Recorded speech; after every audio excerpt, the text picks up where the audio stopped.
Grand Touring Motorsports started as a social group of car enthusiasts, but we've expanded into all sorts of motorsports disciplines, and we want to share our stories with you. Years of racing, wrenching, and motorsports experience brings together a top-notch collection of knowledge and information through our podcast, Break Fix. Many people will agree that moving public services to general availability is a good idea and creates mass convenience, but it also opens up new attack and data collection vectors in places we had never expected. Data systems that we take for granted each day as we move more and more connected services and devices to the cloud. This means, as cybersecurity professionals, we must remain vigilant about how we protect these tools, services, and even our automobiles, which have a direct correlation on protecting individuals, families, and their privacy. Did your Bluetooth earbud connected to your phone just make your car open to an attack? Welcome, listeners, to a spine-chilling episode of the Tech Transforms and Break Fix podcast, So What? Crossover. This is the third and final episode in our three-part series where we're exploring some of the spookier, creepier, and crazier sides of technology. If you missed our previous episodes, we have linked to them in the show notes, so be sure to check them out. Today, we have a hauntingly important topic to discuss: the intersection of cybersecurity, car hacking, and the Ghostbusters mission. I'm Carolyn Ford, your host, and with me are the spook-busting co-host, Tracy Bannon. Hi, Trace. And we've got the one and only crew chief, Eric. Hi, Carolyn. It's good to be back on Tech Transforms. Last time we saw you, we were talking EVs. This is a great opportunity to continue that conversation. Yeah, it is. And have a better understanding of why cybersecurity is important, why data protection is crucial to our everyday success. That's what we're going to chat about on this special crossover episode. So let's get going. Eric, I'm going to kick off with the first question to you. Sure. Let's talk about ghosts in our cars. What, if any, are the cybersecurity challenges in today's cars? Are there any that you find particularly frightening? So when you look at an automobile, everybody kind of thinks of it as if it was an appliance, right? It's like, well, I put my clothes in the washing machine, I hit a button and they pop out and they're washed. I get in my car, I turn the key, it drives me the places I want to go. But cars have been in evolution and engineering since the early 1900s, even the late 1800s for that matter. And up until the 2000s, when computing technology got more powerful, like we talked about on our first crossover episode in both of our season ones, where there's these ML and AI computers inside there making decisions about how the engine should run and this and that and how systems interact with one another. As we brought in more creature comforts and made things more complicated, we've actually opened vehicles up to being susceptible to vulnerabilities and attack. As we get closer and closer to EVs having more and more market saturation, we've introduced even more problems because we're even more dependent on electrical systems and digital systems and over-the-air updates and all these kinds of things that older cars just don't have and they're not susceptible to. For me, that's a scary reality, and it actually has shied me away from buying the newest of the new cars, even though there are some really exciting things out there, because what am I opening myself up to if I buy a Ford Mach-E or a Tesla Model 3 or something else? Well, it depends. If you are buying a US-made car from a traditional manufacturer, they have come out and said, I think it was about 6 weeks ago, they came out with a report that said, we're not Tesla. We have components from hundreds of different distributors, from hundreds of different providers, and they were not created to go with one another. Or if they were not created under one umbrella. So you're buying piece A, knitting together with piece B, piece C, piece E. The problem with that and the differentiation from Tesla is that Tesla has created everything under an umbrella and told anybody who's providing any part for them, what are the requirements and how are you going to align to exactly what we need? So there's a holistic aspect to a Tesla that I would assert would make it more secure as opposed to less secure. If I'm cobbling together or piecing together lots of pieces from different organizations, I'm going to be able to get after many more holes. That's a fair point, but disparate systems talking over a common bus, over a common language, sharing information is a little bit different than a proprietary system that someone has full access to over the air. So when you compare a Tesla to a Porsche, yes, Porsche's in bed through Volkswagen Audi Group with Bosch, and Bosch supplies a lot of the, let's say, electromechanical parts that run the system in general, from engine sensors to the MFI, the multifunction interface that's running your radio and all those kinds of things. They talk over what's known as a CAN bus. It's a back-end electrical system that lets those disparate systems talk to one another. But Tesla, there's been reports and there's been investigations showing that they can turn on the cameras inside the car and see what you're doing. They've been spying on people. There's been all sorts of allegations that have been thrown out there. So it's a closed system that's completely open because I can touch every sensor, every camera, every piece of it, versus in a Porsche, it's harder to hack the motor than it is to hack the radio, right? Because they aren't necessarily talking to one another. So there's good and bad on both sides. They're almost different attack issues or different threat models that we're talking about. If you have a holistic system and a nefarious actor gain access to that, do they suddenly get access to everything? Versus, I believe, what is a much more difficult to detect vector that comes in through one of those components. Yes, we're talking about there's the over-the-air aspect to it, although other cars now, it's not just Tesla that has updates over the air. There are other cars that are making updates over the air. I would ask about whether you're serious, OnStar, all of the other areas where they can gain access to your car. We have to think about many, many, many different attack vectors. So I don't know if we can say that one is better than the other. I think that the attack surfaces, the attack vectors are very, very different. And so we have to start to think about, as the end user, how do I protect the owner of the car? How do I protect them first and foremost from privacy invasions and from nefarious actions? So I want to protect them first and then figure out, is over the air a good thing, a bad thing? Do I always need to go into a mechanic? Are they going to send me now a module that I plug in myself? Like, what are those other alternatives if we were to isolate them from over the air updates? I want to jump in our DeLorean and go back in time about 8 years ago. It was at either Black Hat or DEF CON. They hacked the Jeep. Yep. So you remember this. Can one of you talk us through exactly what happened? Because this is where I was like, oh, this isn't just abstract. Oh, we might be able to do this. We might, maybe this or that. They hacked the Jeep. They took it over. So Eric, you want to walk us through exactly what happened? I can speak intimately to this because I own one of these vehicles. In today's day and age, you're talking 8 years ago, that was 3G wireless technology or cellular technology. Now it's secure by obscurity, so you don't have to worry about it as much. But yes, they were able to hijack the cellular signal coming out of the Jeep, which was used for over-the-air updates in a primitive system that Chrysler had put together. And they were able to basically turn the car off. It couldn't do too much. You weren't going in there and reprogramming or remapping the engine or any of its fuel parameters or anything like that. Those systems are protected. That's a Bosch system in the Jeep. So they weren't able to hack that. But because you've got the remote key fobs and the remote start and the, this and that and all these wonderful creature comforts that we've become used to, those things are susceptible. So over the air got in and were able to turn the Jeep off while it was running. It's like, holy cow, the equivalent of me hitting the ignition button while going down the road. So while they're driving down the road, the Jeep just got shut off, just dead in the water. Correct. Which has its own ramifications, right? Yeah. So let's get back in the DeLorean and come back to the future. They were able to just turn it off. You said they couldn't do too much. Theoretically, what can they do now? Not too much. And part of that is because, especially in the case of Chrysler, which at that time was owned by Fiat, now part of the Stellantis group, a mega merger that's occurred over the last couple of years. Luckily, unlike a Volkswagen system where the ECU that runs the engine is unencrypted, the Chrysler systems are fully disk encrypted. So you can't actually hack into the transmission module, powertrain module, or the ECU that controls the engine. And that's why the hackers could only get so far. But that ignition button being digital, not a physical key, they were able to circumvent that and turn the system off. Yeah, you could go in and mess with other settings through the Uconnect, which is the MFI or multifunction interface that runs a radio, things like that, because that's basically, let's call it an Android-based system that's running in the vehicle. So there's ways to get into that. You have to remember, platforms like that were designed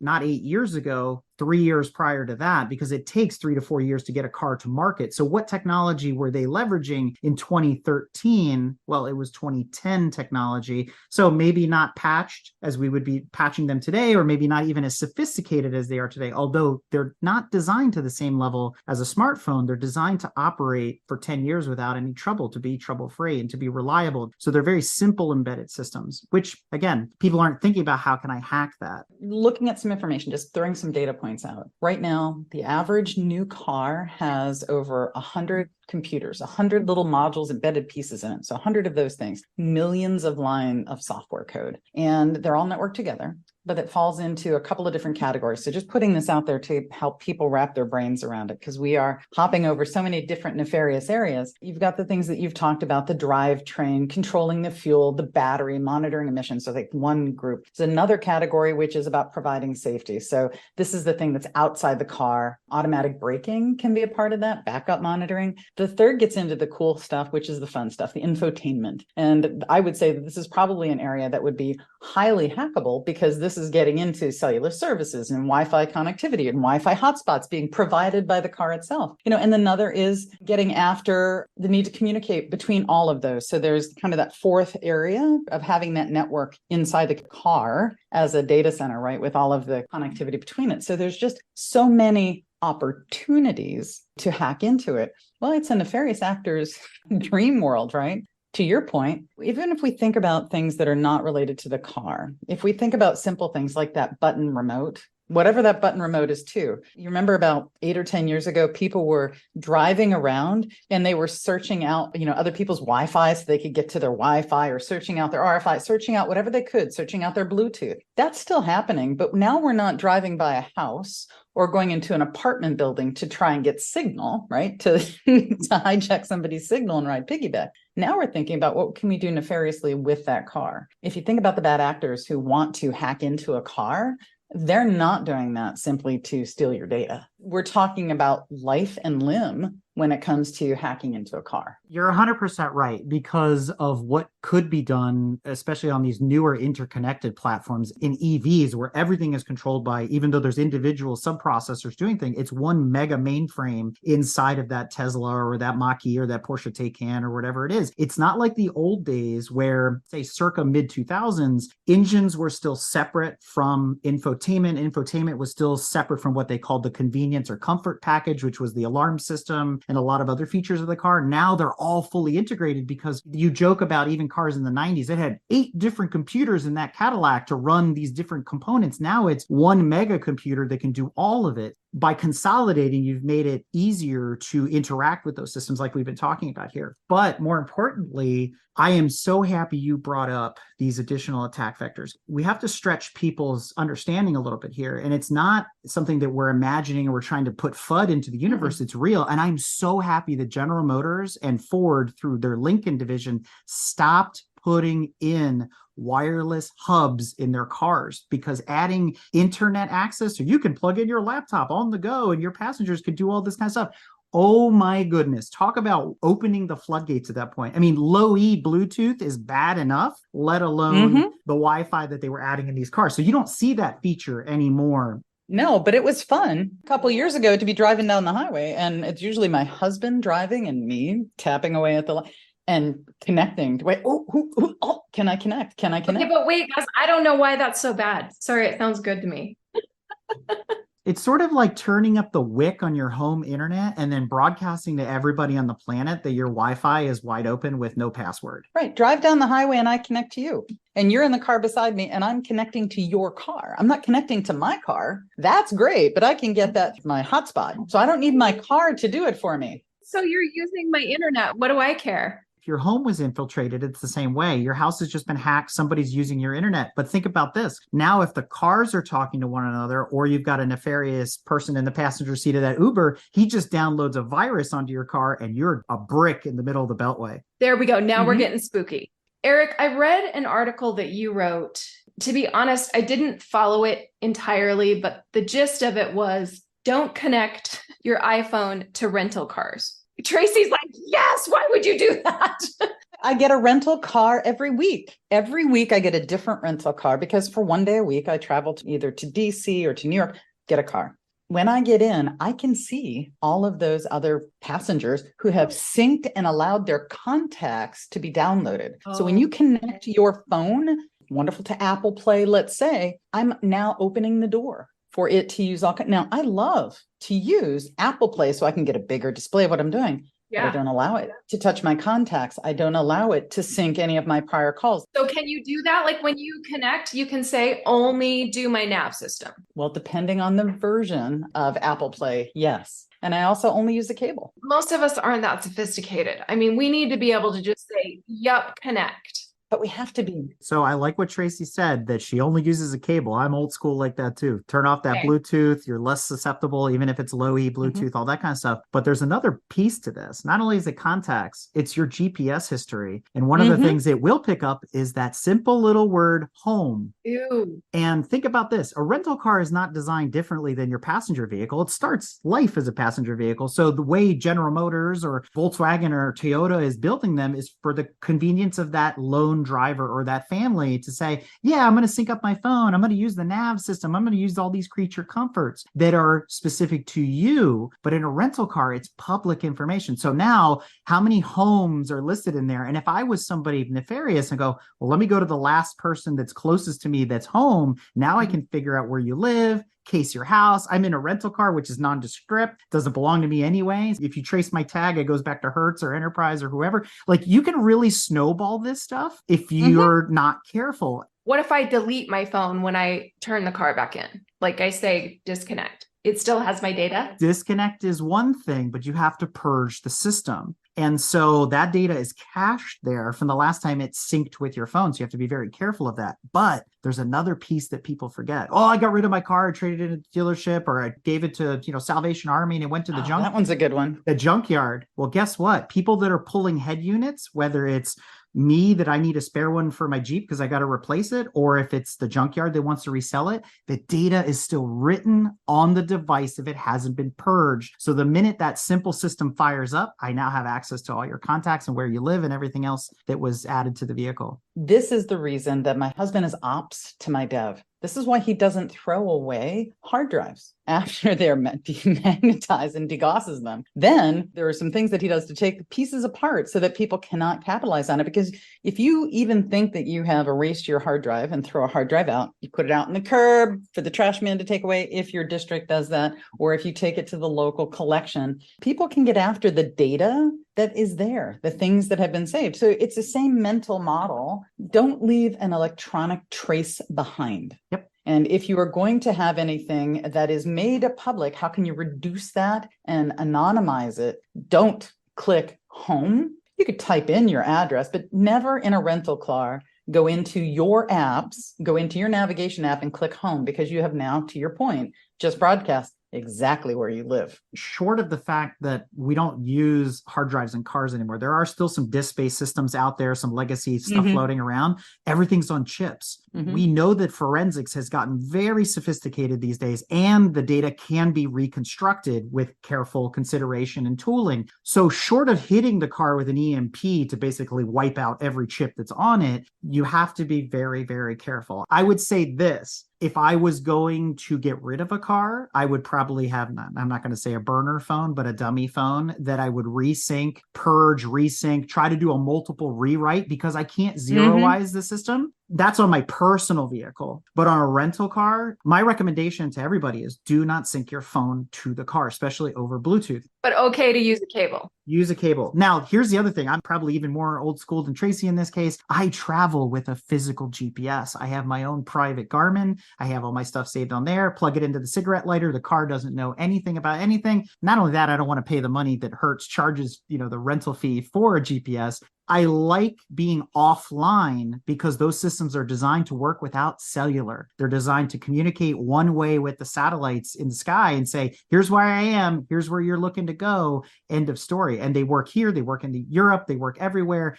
And I don't have to be tied to my phone and making all that work. Now I know people are going, oh, well, I want to get my music and I want to get my podcast and I can't listen to you if I'm not connected to the car within reason, right? So you can. You just made me think that I need to go down to our basement is the full size of our house, and it is filled with way too much hardware. But I know that there's a box that has our TomToms and our Garmins. I hadn't thought about that one. I really like that idea of simply taking that because I just need to know where to turn in a city that I haven't been in before. For me, that's all that I need to know. Now, I'm not going back to MapQuest and printing it out, though. Most of us aren't going to do that. Like, you're just making me tired all over just hearing this. I'm going to give you the same argument. You guys have heard this a million times. It makes me cringe. Well, I have nothing to hide. Nobody's gonna, who would care where I've been or my data or blah, blah, blah. I'm hearing this from my family because we're just ordinary people. Like, who cares? Okay, I'll give you a prime example here. I wrote another article a couple of years ago, specifically for my mother-in-law, who we had this exact argument. And I said,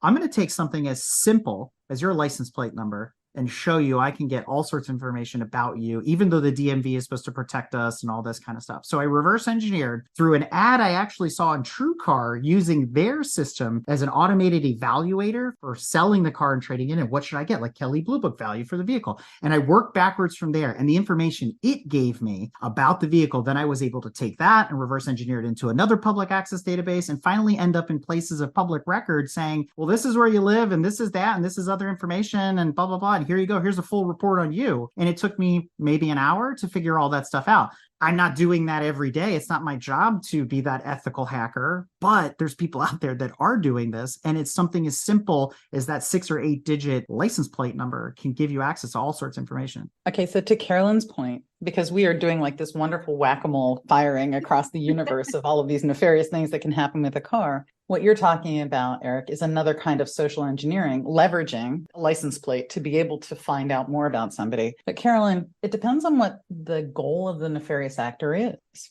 What if I had a crush on a beautiful woman that I met at the Dubliner in DC? I might want to find out more about her. I may want to find out where she lives, where she's been traveling, follow her habits. I probably might do that through a car. It's going to be less traceable than trying to follow your phone. So what am I after? Maybe I am after getting into some of your financial information and I want to social engineer to get there. How much can I get from your contacts? Maybe you have saved your bank information as a phone contact. A lot of people do that. It depends on what that nefarious actor is at. The thing I'm most scared about is actually the bad guys who want to take control of the physical car, accelerate it or stop it, right? As opposed to damaging my privacy. We're not seeing a lot of that yet. Are we seeing it at all? I believe we're going to see bits of that on the horizon. Wait. Have we actually seen this in real life? As we go deeper into what's known as fly-by-wire, where you have electronic throttle control, electronic braking, electronic steering assist, all these kinds of things, where you add the word electronic as a convenience rather than mechanical or hydraulic, you suddenly open the world up to more issues. So you know which car isn't hackable? The car with hydraulic power steering, hydraulic brakes, and you run the throttle by a cable. You can't hack that.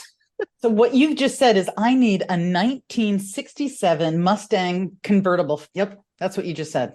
Or a 1985 Fox body Mustang is still going to be in that same boat.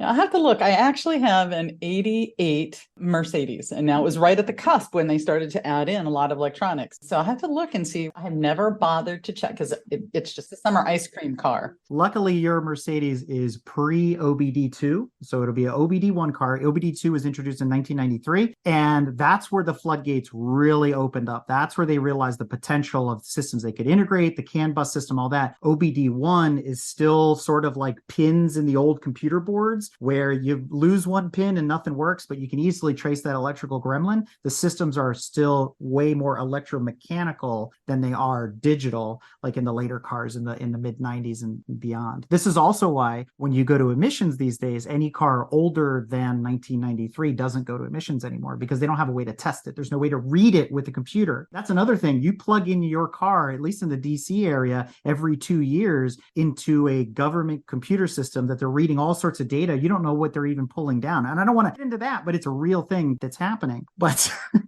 let's add another tangent on this just to scare the bejesus out of Carolyn. Now there are insurance companies and that are offering to you a little plug and you put it in, and it's a way that they're capturing your driving information, not saying that Waze or Google Maps or other things are not capturing how fast you're going and where you're going to, but it's capturing your driving. And what they're doing is you are actually approving them. You're giving them access to that data so that they will lower your rate because you prove to them that you're driving under a certain, under certain thresholds. I'm always at the speed limit or below. I haven't been in any kind of fender benders. The car hasn't had any jolts. So in those cases, you're actually approving somebody to get into your Wheaties and to know all your business. Yes. So Allstate and a Progressive were doing that for a while. It was a dongle you actually plugged into the OBD2 port that would then transmit data back. And I was always like, yeah, I'll pass. Thank you very much. Correct. That's where I was. And I didn't even want it for my kids. I'm like, I want to know how fast they're driving, but I really don't want anybody in our family's Wheaties. So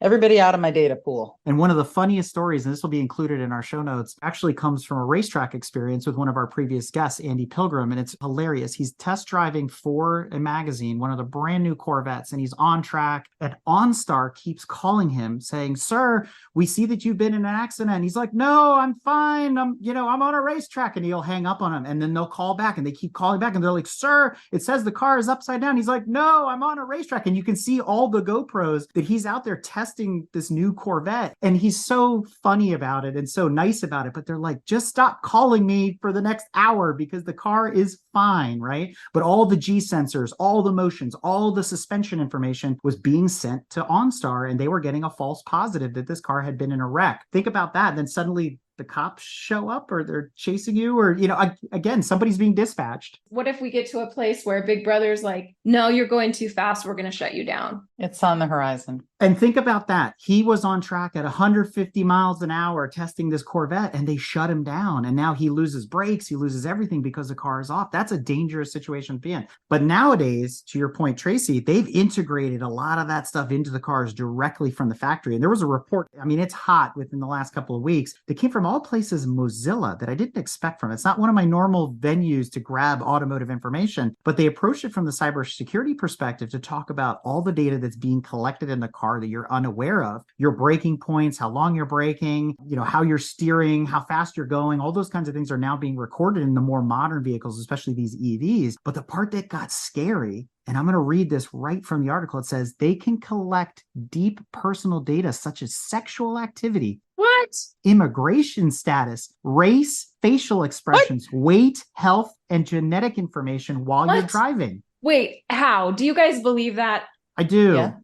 Yeah. How? I believe it. Well, every time you put a camera somewhere, that you have the optical facial recognition software that can be manipulated, even if you're streaming it remotely back to a data center somewhere in the cloud, that data can be processed. The weight and the health and that information is as simple as the digital wristwatches that everybody's wearing. They can put those sensors in the seats. Think about it when you got in a car, and if you put a heavy grocery bag on the passenger seat and it starts barking at you that you need to plug the seatbelt in and all that because of the airbag system, those sensors are already there. I was driving a car last week and I thought I was paying pretty good attention, but I had on all of the collision avoidance. We call those nannies.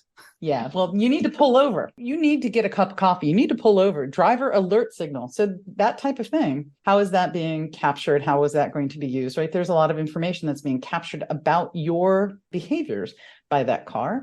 And we need to understand what the manufacturers are doing with it. Does it stay within the car, or is there a possibility of that data being propagated out? Is it reporting that data back to Hertz or Enterprise? So why do they want all this data? I have ideas. You tell me, Tracy, why do they want it? Well, the optimist says looking for trends to help keep us healthy. Mm-hmm. The pessimist says control. Mm-hmm. And the engineer in the room wants to collect data to build a better mousetrap. Because if I think about it from a motorsports perspective, Control. well, it's not necessarily control, it's evolution. I don't want to control the vehicle. What I want to know is stopping distances, for an example. How much pressure is being applied? How fast is the car slowing down? Looking at the driving habits. This is no different than analyzing a race car's driver's performance. They're getting real world data from the car. So to Tracy's point, to make things better for us, so where my mind went was data is the new oil. Mm-hmm.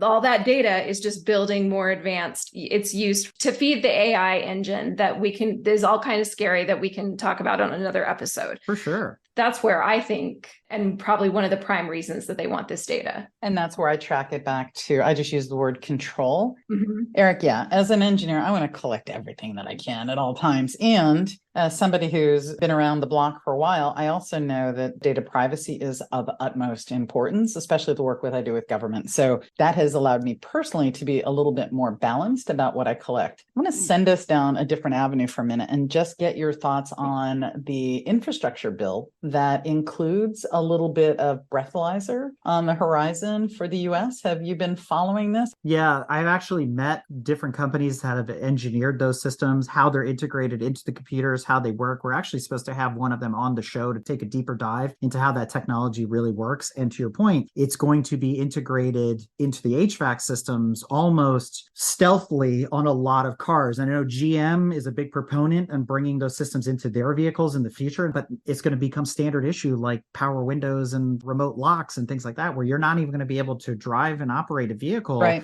if it senses that you're in any way inebriated or under the influence. I'm kind of okay with that. And it really just works for alcohol. Until, and this is an extreme, it becomes an issue of maybe violence or of theft or of desperation where you're like, I have to get home. So now I stole my neighbor's car because it's older, those kinds of things. Like you could extrapolate all sorts of use cases from this, but the immediate reaction is if you can't drive home, you're going to get angry. And does that become violent? Does it become physical? Does it just become call an Uber? Well, yeah, but you put someone in a car drunk. Now, all of a sudden, I mean, that car is ultimately a weapon. Oh, 100%. But here's where it ends up going. So it calls an Uber for you and you have to wait for the Uber to show up. That same technology was proposed by Tesla for automatic maintenance refreshes. So it senses that your tires are getting lower, that you need brakes, and it calls home to the dealership. Like we're like right on the cusp of Fahrenheit 451. I kid you not. Like that's what we this are. feels like. Oh my gosh, we are. We are. The pessimist among me says, yes, we are. The optimist among me says, this is amazing advances for humanity. So and don't get me wrong, I love cars. I've been around cars since I was a kid, and their evolution is amazing. They are just pieces of art. They're pieces of complex engineering. There's a lot that goes into a car, and a lot of people that make a car successful, whether it's the most fabulous hypercar or the most economical small car on the road. There's a lot of thought, engineering, and time and effort that goes into that. So I don't want to shun people as like, oh, we should go back to horses and buggies. That's what you're really saying because that's the safest thing. No, it's not true. The point is, like anything else, whether it's a laptop or a tablet or a smartphone or any other digital device, is to just do your due diligence, be aware, be vigilant of what you're connecting to, how you're connecting to, and how you're interacting with these platforms. And in the old days, cars were not at the forefront of the attack surface. And now, as we become more and more digital, we are introducing them into a very complex and open world. To that point, you guys, with all the data that these cars are collecting, what kind of security is in place in the cars? Like, is it kind of an afterthought? We can do all this advanced stuff with the cars. Why can't we bake some security in too to protect people like me? And Tracy, correct me if I'm wrong, cars are not considered right now an endpoint device. It's not like you're going to throw Norton antivirus on there or something like that, some sort of Tenable, or even something like Dynatrace. You're not doing application performance monitoring on a vehicle yet. So what we have to do is focus back on the data centers, making sure that they're secure, making sure that the lines of communication are encrypted from end to end, making sure that good development practices are put in place when a software patch is put out. We don't want to render a car useless. Obviously, they go through strenuous Q&A on cars compared to a lot of other software. We voice stuff on people as beta. It's tying up the loose ends at the control center, making sure that Toyota and General Motors and Tesla, they're doing their due diligence to keep not only their customers, but the passengers, the fallout of the customer, whether it's family, friends, the Uber driver, whatever it is, making sure that they're safe. They're doing everything they can to ensure that that endpoint device is secure. They have been hyper-focused on keeping us safe from a physical perspective. Now we're talking about extending that into the cyber realm, and that is a change, right? They have been creating good software, and they have strong software practices that were not necessarily focused on the cybersecurity of the software. It was the efficiency and effectiveness and reliability of the software. Those are important things, but we have to add in that additional domain now. And so to your point, doesn't matter who it is, they need to be thinking about this. It opens up a world, though, of older cars. Just like people have older routers and there are patches that people are not thinking about it. They've stopped being updated. And 2018 was the last time that particular wireless router was supported. Those things are still hackable. So we're going to have some interesting in-between times where we've got decades of technology. We're going to have years of different kinds of automobiles that are going to have different types of susceptibility. The most important thing for us as the end user, right, as the car owner or the rider in a car, the passenger in a car, is thinking about what you're giving the car permission to do. What are ways that that car is getting data about you without your permission? So if you're thinking about those two things, what am I giving it permission for? Am I syncing my phone over the air? Am I providing codes? Am I doing anything else? Or is it collecting information about me? Multiple different cars, to Eric's point, collect information about you in a host of different ways. And the newer the car, the more you see that. The car is a little data center that oftentimes is connected to a big data center. Yeah. And what does that communication look like? And how is that data being leveraged? It's as almost as though we need a car data bill of rights. I like that. That's really good. So again, we could go down so many different rabbit holes on this. There's more to explore on this particular topic, but I think basically at the end of this is just be careful what you do and what you sync with. Let's leave our listeners with some just basic tips. So number one tip is if you're going to hook up to a rental car, use a cable, which I always carry a cable with me anyway, because I'm too technically inept most of the time to make the connection. So I always know that the cable is going to work. I'm glad to know I've been doing like safe hygiene there. What else? Whether you're synced or not, don't hit the home capability within your phone. I do that almost every day. So don't tell it to take you home, put in your address, especially if it's your own car, that's one thing. But especially if it's a rental, don't do it there. Google prompted me to do that. Like they want you to like, what are your favorites and what do you want to name them? So it's convenient. It is. It is. As we said before, take just a moment. It doesn't have to be a science fair project. Take a moment to understand your car. What are the capabilities of your car? Do you have an old school CD player, right? 6-stack CD player, or do you have a digital display? That's going to give you a little bit of an indicator of where you are on the automation scale, where you are in the computerization scale. I'm sure that Eric has resources that he can share with us that kind of help us figure out, yeah, I've got a 1998, I've got a 1988, I've got a 2008, I've got a 2018. Where are you on that growth spectrum of connectivity? At the end of the day, don't approve the sending of your data without thinking about it first. Just don't allow it to be taken from you without you approving it. Eric, what do you think? The best place to start is by reading your vehicle's owner's manual, because there are steps in there on how to sync, how to unsync, how to purge, how to clear data, and it's going to be different for every vehicle. Families of vehicles will share similar setups and configurations because, like Tracy talked about, they're getting components from certain manufacturers. All these radios and Toyotas are made by Pioneer. Well, Pioneer is going to have a certain way to purge the data. Read that owner's manual, because we're not going to be able to answer, well, I have a 19 whatever Porsche, how do I do it? Read the owner's manual. That's going to be your gospel in terms of how to take those steps. You might learn something else along the way, but start with that. And if you are getting a rental car and you find that I need to connect or it pulled data, pull the owner's manual out of the glove box. It's still there, and learn the quick steps. It should only take about 20 seconds to go in and purge your phone. Don't worry about everybody else's. At least purge yours. I just got a rental car and there was no owner's manual. You can look them up online. You can look them up online. That's true. You can, if you're in a place where there's connectivity. It just so happens that I was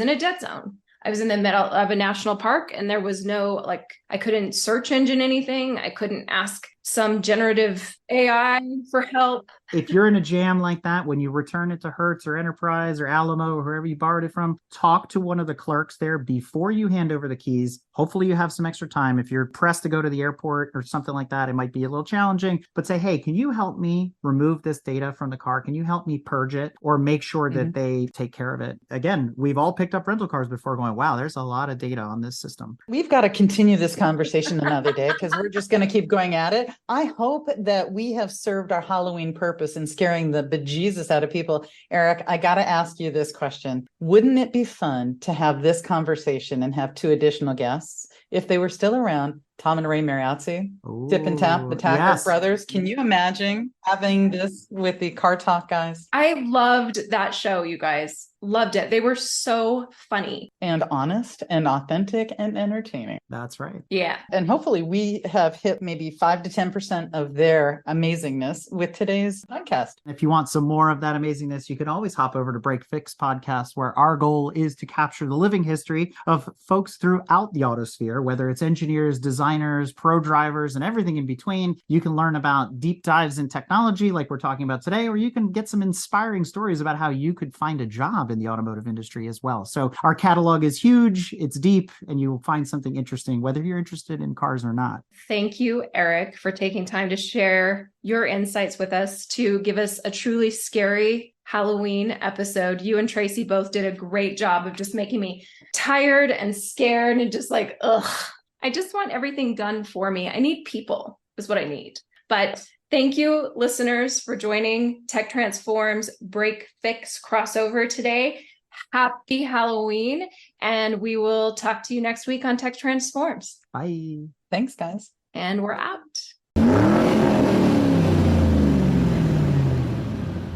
We hope you enjoyed another awesome episode of Break Fix Podcast, brought to you by Grand Touring Motorsports. If you'd like to be a guest on the show or get involved, be sure to follow us on all social media platforms at Grand Touring Motorsports. And if you'd like to learn more about the content of this episode, be sure to check out the follow-on article at gtmotorsports.org. We remain a commercial-free and no annual fees organization through our sponsors, but also through the generous support of our fans, families, and friends through Patreon. For as little as $2.50 a month, you can get access to more behind-the-scenes action, additional pit stop minisodes, and other VIP goodies, as well as keeping our team of creators fed on their strict diet of Fig Newtons, gummy bears, and Monster. So consider signing up for Patreon today at www.patreon.com/GT Motorsports.